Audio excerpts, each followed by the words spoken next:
오늘 말씀의 제목은 의심이 생길 때입니다. 한 청년이 구원에 대해 자꾸 의심이 생겼습니다. 가깝게 지내는 교수님께 물었습니다. 교수님, 저는 자꾸 죄에 빠집니다. 정말 제가 구원을 받았을까요? 그렇게 묻습니다. 교수님이 대답했습니다. 화초를 심고 화초가 잘 뿌리 내렸나, 벌레는 안 먹었나, 자꾸 화초 밑을 파보면 오히려 화초가 뿌리 내리지 못하네. 그렇게 대답했습니다. 청년은 교수님의 말을 듣고 더 이상 자신의 구원에 대해서 의심하지 않기로 했습니다. 그러자 마음에 깊은 평안이 왔습니다. 그렇습니다. 화초를 심어놓고 뿌리가 잘 내렸나 안 내렸나 자꾸 뒤적거리면 오히려 화초가 뿌리를 못 내리고 자랄 수가 없습니다. 잘 자랄 걸 믿어야 되는 거죠. 신앙생활도 마찬가지입니다. 하나님이 나를 사랑하신다 하면 그걸 믿어야 됩니다. 하나님 나를 구원하신다 하면 믿어야 되는 거죠. 하나님 나와 함께 하신다 하면 믿어야 되는 겁니다. 우리는 의심하면 사랑도 구원도 동행의 은혜도 흔들리게 됩니다. 의심하지 말고 믿어야 됩니다. 그런데 그럼에도 불구하고 의심이 생길 때가 있습니다. 왜 우리는 의심하게 될까요? 그럴 때 우리는 어떻게 해야 되겠습니까? 오늘 이것이 말씀의 초점입니다. 첫째, 내 생각과 기준, 기대와 어긋나는 일이 생길 때 우리에게 의심이 생깁니다. 오늘 본문을 보면 세례 요한이 예수님을 의심하고 있어요. 세례 요한이 제자들 예수님께 보내서 예수님, 당신이 정말로 오시기로 한 구원자가 맞습니까? 아닙니까? 라고 질문을 합니다. 세례 요한 같은 위대한 선지자도 의심에 빠졌어요. 이것 보면 누구나 다 신앙적인 의심에 빠질 수 있는 겁니다. 그러면 세례 요한은 왜 의심에 빠졌을까요? 예수님의 사역하시는 모습이 그가 생각하거나 기대했던 모습이 아니었기 때문에 그렇습니다. 세례 요한은 죄와 심판을 선포했습니다. 구원자가 오셔서 죄로 물든 세상을 심판하고 죄인을 심판하실 거라고 말했습니다. 그 임박한 심판을 피하기 위해서 회개하고 세례를 받으라, 그렇게 선포했습니다.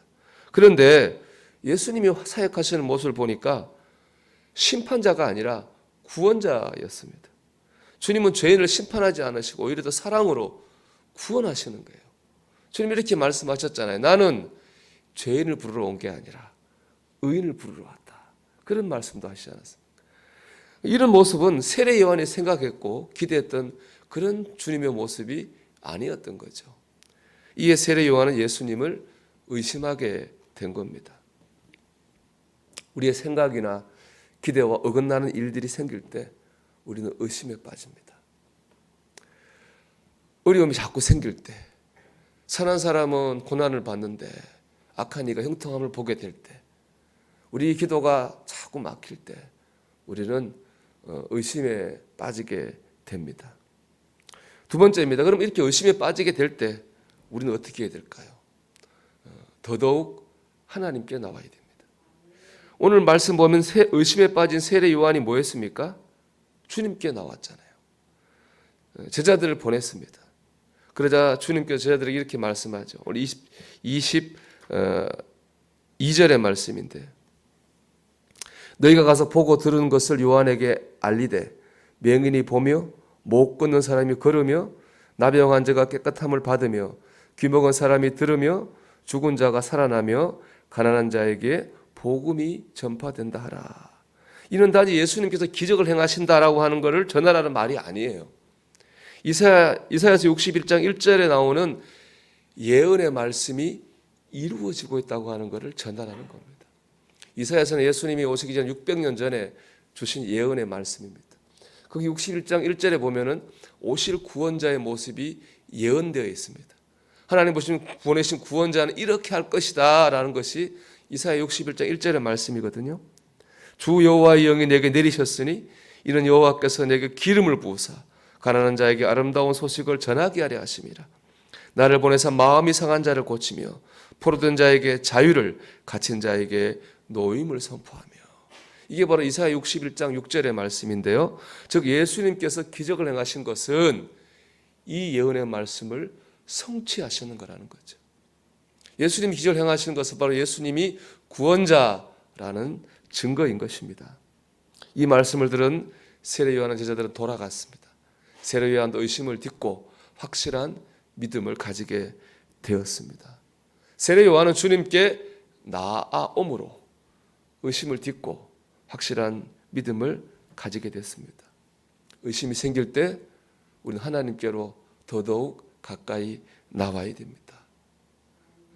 의심이 생겼다고 멀리 있으면 풀어지지 않는 거예요. 하나님께서 가까이 나올 때에 의심이 사라지고 믿음이 생깁니다. 우리 감리교를 만드신 위대한 사역자 웨슬리 목사님도 의심에 빠진 적이 있습니다. 믿어지지 않는 거예요. 하나님 말씀도 안 믿어지고 구원도 안 믿어지는 거예요. 근데 문제는 사역자가 의심에 빠진 문제는 뭐예요? 설교를 해야 하잖아요. 안 믿어도 설교는 해야 되잖아요. 나도 안 믿어지는 거 어떻게 설교할까요? 웨슬리 목사님은 설교를 포기하려고 그랬어요. 그때 웨슬리 목사님의 친구인 필립 벨러라고 하는 분이 웨슬리 목사님께 이렇게 얘기했습니다. 믿어질 때까지 설교하십시오. 믿어질 때까지 설교하십시오. 웨슬리 목사님이 그 말을 받아들여 가지고 정말 믿어질 때까지 설교했어요. 그랬더니 정말로 어느 순간에 믿음이 회복되고 확신 가운데에 말씀을 선포할 수 있었습니다. 그때부터 설교 중에 웨슬리 목사님은 말씀이 믿어질 때까지 말씀을 붙들고 있으십시오라는 말씀을 자주 했다고 합니다. 여러분, 성경이 의심되면 성경을 더 읽어야 됩니다. 성경을 한번 제대로 읽어보지도 않고 성경을 의심했어야 되겠습니까? 기도해야 되고 찬양해야 됩니다. 의심이 날 때는 하나님께 더 가까이 나아가야 됩니다.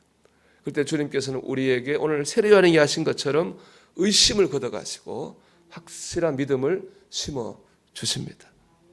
여러분, 의심을 딛고 확실한 믿음으로 승리하는 저와 여러분이 되시기를 주님의 이름으로 축원합니다.